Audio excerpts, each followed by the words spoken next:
Hello, my name is Andrea Trusty, and this is my capstone project for MUS 693. My project is entitled Music in America, focusing on Appalachian region mountain music.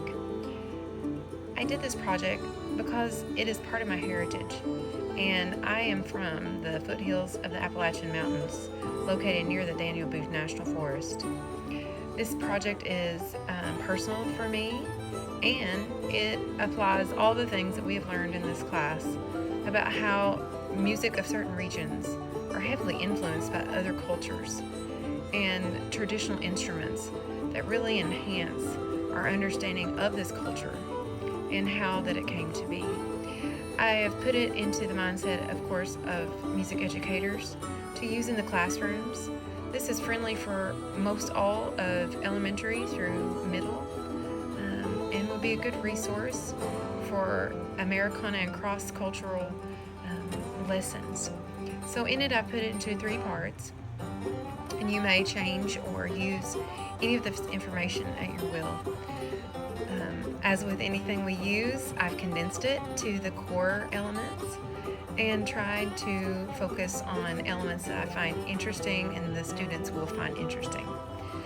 Of course, you can add as much as you want or break it apart into these 3 parts and do this lesson almost in a unit. So we'll go through some of the things and highlight things that I have enjoyed and found interesting in studying this. I added a lot of historical information in so the students get an idea of why we are studying Appalachian region music and what were the Appalachian people about. So this is in part 1. And it talks, about the migration of immigrants that came from Europe and settled here in America for a better life. So we're talking about around the time before our country was founded, before the Revolutionary War, and then just during it and between the Great Migration that started to happen from east going into west. And we know that the Appalachian Mountain Range was really a huge stopping point for many settlers because it was just really rough and rugged to cross those mountains. And people like Daniel Boone, Davy Crockett would lead different expeditions across this land, especially here in Kentucky. We were in the forefront of all of this migration. So you can read here, you can tie in Civil War things, you can tie in people heading on the Great Oregon Trail, but really we're focusing on Appalachia and why people decided to settle here. I added in a map. Many students don't know of what is an Appalachian region. Yes, there is a mountain range here, and you can show different maps that show the topography of that. Here I'm just showing actually the highlighted areas of these different states. And you can just have some fun turn and talks about what different states were in this Appalachian region. And it's probably more than they actually realize. It even goes up into parts of New York. And here, it's a fun little fact that West Virginia is the only complete state that is in Appalachia. Its whole state is actually in the region, not just parts of it. And in the back, just reminding that there's many cross-curricular things that I added, sources that you can use. So this talks about the early settlers, core elements. You can tie in all these things. It's not expanded in the slides, but it's available for you to then, choose the things that you want us to look at, because it's very rich and dense in the content. And so for a time of what you might have a music class, you may not be able to dive into everything. Music life of early settlers, what was that like? That's now in part 2. So you could stop at the part 1 and then start this in another week or 2 of your music class. But now we're talking about the Scotch-Irish, and they were predominantly the group that landed and stayed in the mountain region. I mean, there was others groups, but this was definitely one of them. And these cultural values, you can talk about those and expand on those. I like this graph because it shows where all these traditional instruments came from. It doesn't have the map down here on West Africa where we get so many of our percussion instruments, and also some of the other instruments like the banjo and fiddle came from down there as well. And so we see here in the European countries and up in Scandinavia the different instruments, so you can even have a little mini lesson on that.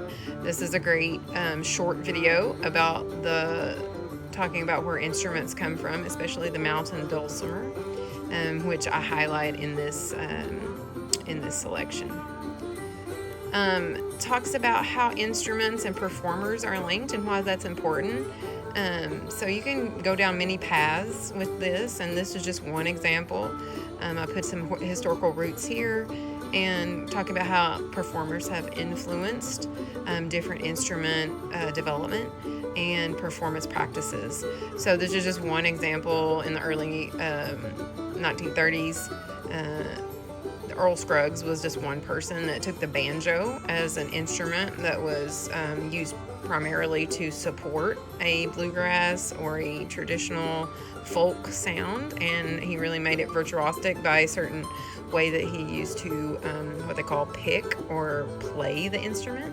So that was kind of a fun little stopping point. And then you could tie in many more videos. I didn't put video examples of that, but that could be of interest depending on how you want to tie it in your lesson. Native Sons and Daughters, talking about how the performance practice of these different mountain communities would gather together to make their own distinct sound. And many musicians were self-taught. I think that's what students don't realize, that a lot of the instruments were made by the people that were playing them. And they didn't go to music school to learn. These were people that sat on porches, sat in churches, sat in community houses, and they learned to play from each other. So it really sometimes even became a family tradition, and was passed down for generations of how to make instruments, how to sing. It was really a community involvement because they were very sheltered from the rest of the world. I put in here specifically about some of the tunes that were played and highlighted. And here are discussion topics. You can tie in different socioeconomic things, different things from like world history classes, and for sure U.S. history class, and tie in social studies, cross-curricular things. Just explaining about why they were borrowing from their ancestors' Celtic British melodies, because that was many of the settlers that stayed in the Appalachian Mountain region. And it bloomed and blossomed with bluegrass music and then later country music. So we just see that there's mournful tunes. I did some resources here. These are just 3 I underlined here. Very good examples of performers that are known for this style of music, and then newer performers, which are interesting to them, that are playing and performing now, not just people from a long time ago that are no longer living, but people that are living now. So it's always important to bring in elements of things that are performed still today. So this is just a little handful of songs. There's so many volumes of songs, traditional written in Appalachia, and then ones that were brought over from England and Ireland and Scotland and still sung today. Oops, sorry.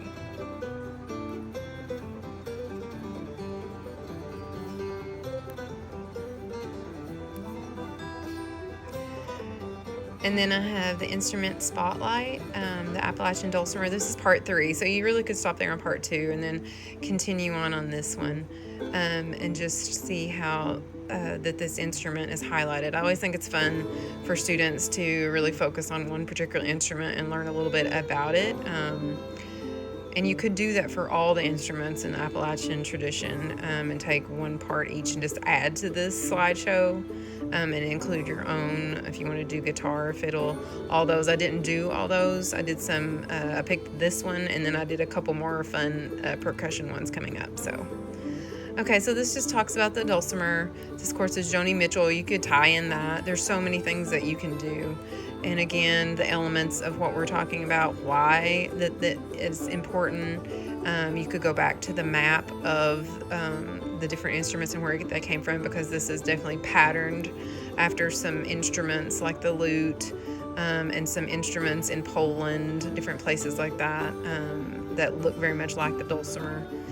But of course were adapted and changed based on what materials and different trees that were in this area that were popular for these instruments to be made. This just shows about the dulcimer. Some schools, especially here in Kentucky, do have dulcimers. Actually, the elementary schools here in my district have dulcimers in their classroom, music classroom. So this is actually relevant for what they could look at.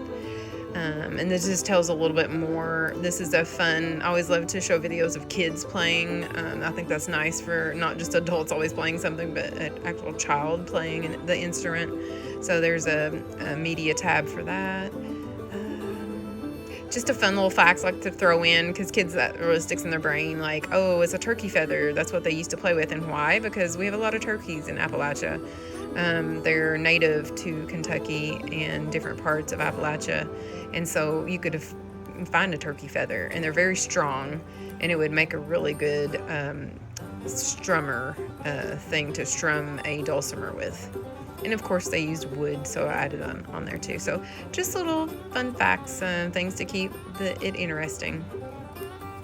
Turn and talk, just a little, a few responses. You can have if they have Chromebooks or devices they use that they bring to class, they can go on there and find some songs of their own to give them some leadership and ownership of the class discussion. And then you could share them whole group. Would be a fun way. Resources and videos, I just put in here for pair share some of the things that you could do. There are some online things. You can buy a dulcimer cutout kit online on Amazon. Here's just some fun pages. Just if you're going to have students try out, if you have a dulcimer, they can look ahead and see how they're going to do things like that. This is a lesson, a little 5-minute. It's very good. It goes slowly enough that kids could be able to do it and you could show them. And I try to make all the resources really relevant and not just a resource for the sake of having one. It's something that you would want to show and would be interesting. So here is Jean Ritchie, which, there's so much. She is really the one that has given us so much rich history of Appalachian folk song and performance. And she's been documented heavily by, the Library of Congress and won a lot of awards for the preservation of folk music and Appalachian music, particularly. She's born in Kentucky and in the very high Appalachian Mountains, a little town called Viper, Kentucky. It's a very, very small community. And then, of course, Joni Mitchell made it popular, dulcimer, again in 1970. So she really kind of brought back the whole folk movement and helped establish that going forward. Just some simple songs, just to put some resources on here. Extension lessons, there's some of the standards that it qualifies with. This, of course, ties into the standards of cross-curricular and doing music of the world and music of native traditions. It covers all those standards, including that. From the Kentucky standards and also other states, even from Texas where I used to teach, it covers in those, adding in music of the world and world cultures. So just talks more about approaching the slides and lessons, structure them as you wish. As I said, you can add more of your instruments. Here's the map again, you can print that. Anyway, this just tells a little bit more about what the 1800s and why that a lot of people stayed in the mountain passes and why that a lot of people did not choose to go beyond that area to travel more west. And then some people, of course, did, as we learn in history. Here's that resource again. And then here's some sample exit tickets, just real short. You could even do this as a turn and talk if you're doing the multiple lessons. You can do these as turn and talks in the morning, or just a little icebreaker at the beginning. You could do like one of them, just as a little, quick bell ringer type thing. So you can just use and adapt it as you wish. Music quiz. This is a great resource. I did not make this resource, but I'm putting it on here because the link to this Google thing, you don't have to sign into Google to do it. You can, of course, if you want, or have the kids do that, but they could log in and do this little quiz.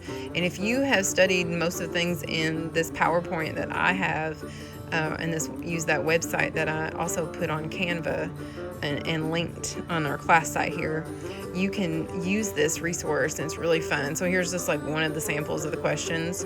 The banjo traces its roots to what region? So anyway, we talk about that in the slides. Where did the banjo come from? Why is that important? And we talk about a lot of what the indigenous people helped to do. And then here's just instruments, different ones. And then, as I said, you can add in. Here is just a little subgenre and themes of songs. I didn't cover murder ballads in this one, and just depending on, your kids, you might want to just craft what songs. I did more working songs, or the slow, sad, mournful ballads that I put videos on there. And then, you could have kids do this type of research. Vocabulary is always fun for the older students. Here are all the resources that I use to prepare for this. Lots of great multimedia resources. These are all linked right here. You can click on those. And those are fascinating and a really rich source of things that I could have put in this PowerPoint, but have been way too long. But these books are great, especially the one Gene Ritchie wrote here, and just these. Then the Grove American Music Dictionary has some great resource page about Appalachian music, and then these online articles here were very interesting. Okay, so basically, that's all for this, but I really enjoyed working on this and developing more knowledge for myself about how to craft talk and thoughts about Appalachian music and why it's important, and all of the special things that we sometimes in our native areas we take for granted, that there's probably a very rich history, not just with what the music that we are interested in of the world, but music of other places. So, all the things tie in together. Music is really universal language. It's not only that, but it's really at the core a universal movement of how things developed. And not only are we a small part of that, but our heritage links us to a greater part of even, I'm sure we could tie back some of the same cultural influences and ways that people explored their history through music. So I really have enjoyed this. I hope this is helpful. I hope you can use this. I'm welcome to share anything if you want to message me. I will definitely use some of your things that you have done in your capstone project, and I really look forward to seeing our classwork that we've done. So this is Music in America, focusing on the Appalachian Mountain region. Thank you so much.